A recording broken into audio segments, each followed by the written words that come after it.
Dans les Yvelines, les habitants ont décidé de rassembler leurs meilleures recettes pour en faire un livre. L'occasion de vivre de jolis moments et surtout de les partager. Elisabeth Tran et Bertrand Lachat nous racontent l'histoire de « À table, les Feucherolais ». Les confinements les avaient isolés. Chacun chez soi, chacun dans sa cuisine. À Feucherolles, comme partout en France, on testait des recettes. On essayait de retrouver des saveurs d'enfance. Le village éminçait, ciselait, mitonnait. Et puis un jour, 5 amis unis par la gourmandise ont eu une idée. Compiler les recettes préférées des habitants et en faire un livre. C'est vraiment le partage de base de toute vie sociale. On se met toujours autour d'une table pour boire ou manger. Pour lancer le projet, les bénévoles ont commencé par décrocher leur téléphone et ont appelé leurs voisins.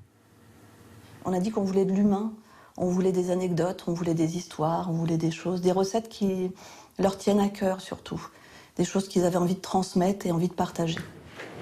En quelques mois, 130 recettes ont pu être réunies, mais ce travail collectif n'est pas inédit. En 2008 déjà, les recettes du village de Saint-Xiste avaient été compilées pour sauver son patrimoine. Solène a voulu partager un souvenir de petite fille, la recette de sa tante, le gâteau rose de Tata Francine. C'est pas un gâteau que j'avais l'habitude de faire, mais je suis allée aux sources trouver la recette en fait. Tout Feucherolles peut désormais s'en régaler. Fabrice enseigne le dessin dans le village. Originaire du Nord, il a choisi une recette en patois ch'ti, les Saint-Jacques à l'hurlure. À l'hurlure, ça veut dire c'est lâcher du poignet. Donc on n'a pas de... On met directement les choses dedans. Ça veut dire au pif? Au pif, exactement, voilà. Ce plat de fête était traditionnellement préparé par sa grand-mère et dégusté en famille pour le réveillon.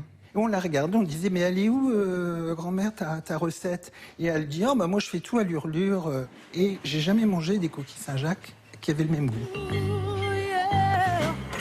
20 minutes au four et le tour est joué.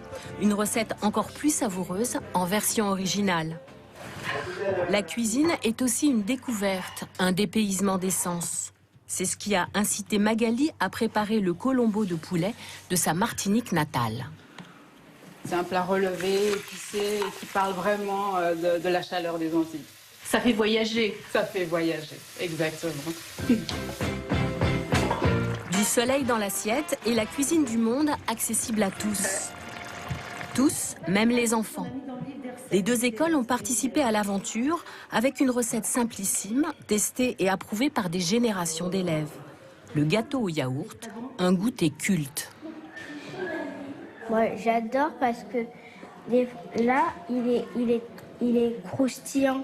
C'est le grand classique des écoles. En plus, c'est un gâteau que, comme on a dit, on peut rajouter du citron, mais on peut rajouter aussi au centre de la confiture, on peut rajouter de la pâte à tartiner.